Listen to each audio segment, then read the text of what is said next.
Hello again, everybody. I'm David Duke, and what I'm doing here is I'm doing a series of short videos that are experimenting with Manga Studio. The last one I did was the pencil sketch, and now I'm going to be trying out the inking.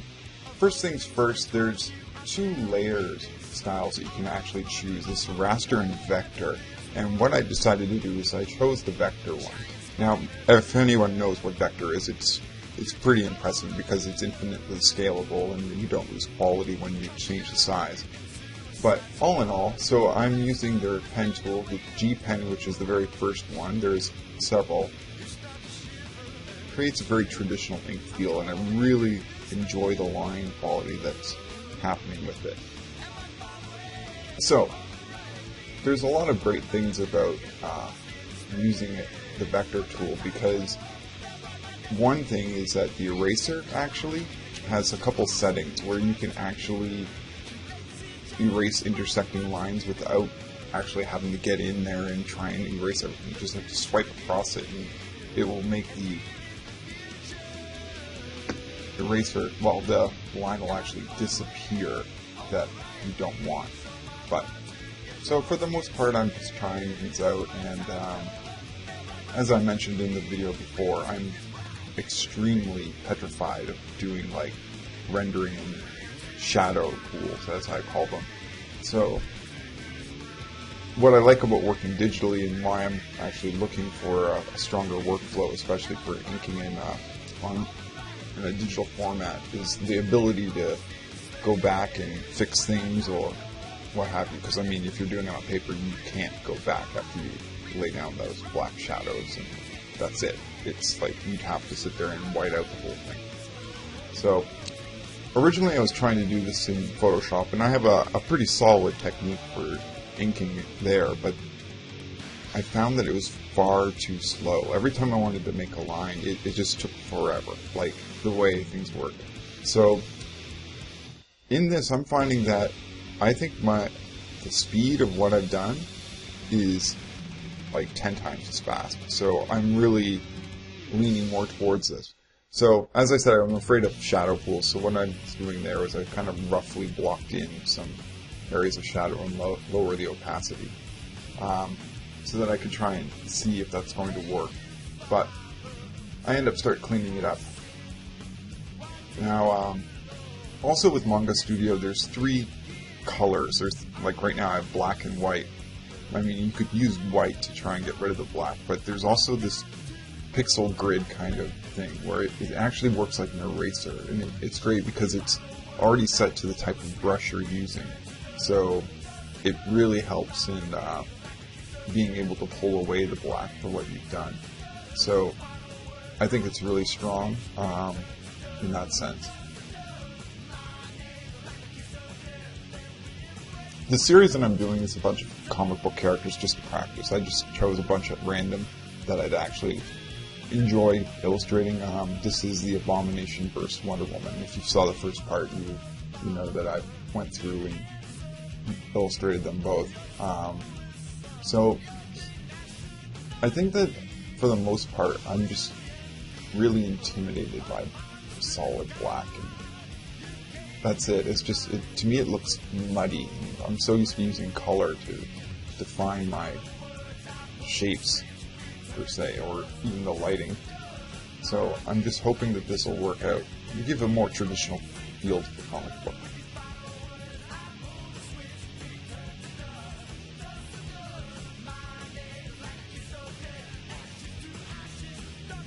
But yeah, it's really, really quick.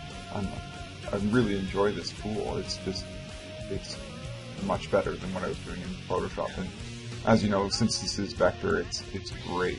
You know, you can actually select the lines that you have and pull them and move them like just like an Adobe Illustrator per se. They also have a few other tricks that you can do, which I get more into with Wonder Woman. I'll show you that when I get there. We're almost done with him anyways. I mean, we should be moving on to her. But I really like even like the line work, like being able to do those straight lines, even though I'm going to erase them in a second. because I didn't like them. There we go. They have a nice weight to them, like when you just run your brush across it.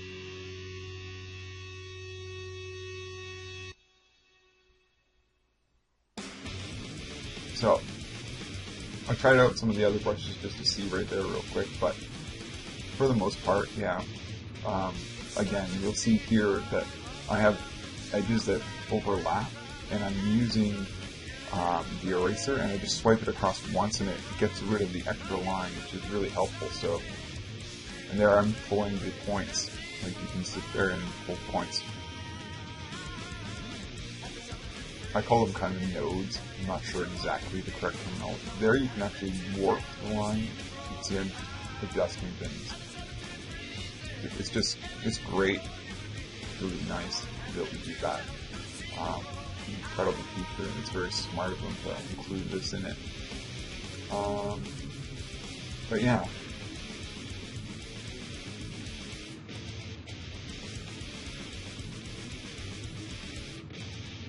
Also, I'm rotating the canvas a lot because this way it helps me get the angle I want. You can also run a tool over top to thicken or thin lines in different areas with one of their features, which is also really handy. You can set the actual thickness of the line to be a certain thickness as well, and if you run it across that whole vector line, it'll change the entire thing.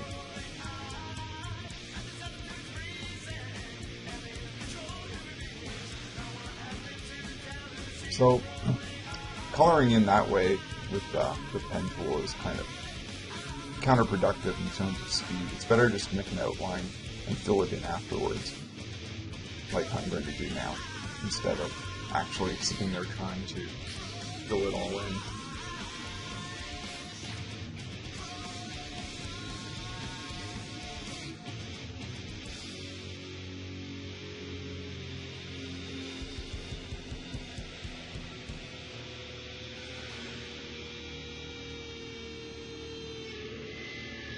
So, again, see, just simply swiping across that gets rid of those extra lines that I've created, which makes it so simple.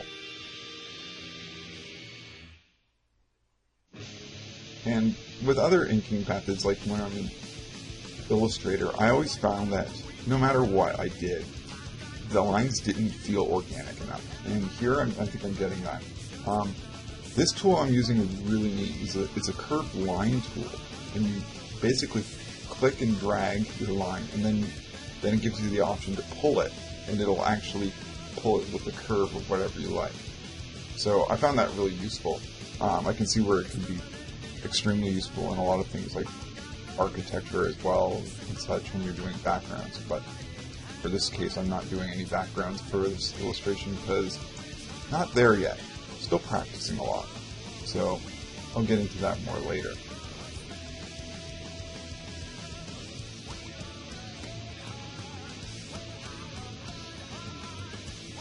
The one thing I realized after I finished this, because there's a few areas I forgot to actually ink. There's a part of her boot somewhere, and I think there's another area, but I can't remember where.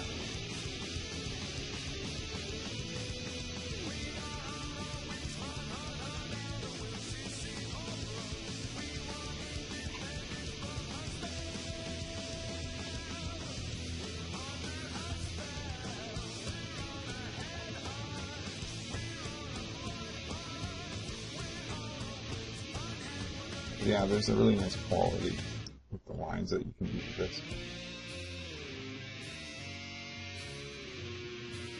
And also you can edit every individual line, every stroke that you actually do with your pen. If you really want to, you can play with it, micromanage it if you will, but I don't like to do that too much, unless it's absolutely important. So what I found is that you can't actually fill on a vector layer, which is a downside. So I converted the layer to a raster one.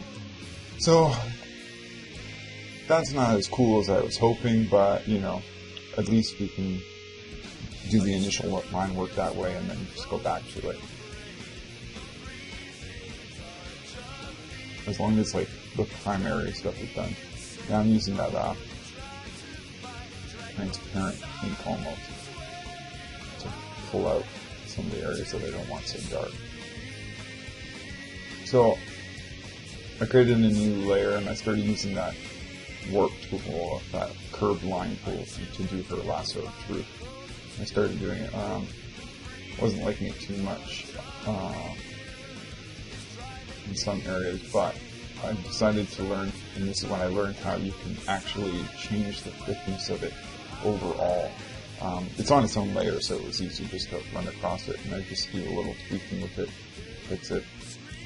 Again, I didn't want her robe to be black, I wanted it to be, like, try and do like an outer glow effect, but I haven't figured out if that's possible in Manga Studio. So I rasterized it and eventually figured out I'm just going to color it yellow for now, and we can work with it later. So I just fixed up the edges about where it should be going and cleaned it up over the other areas of the body. But that's about it for now. Thank you very much.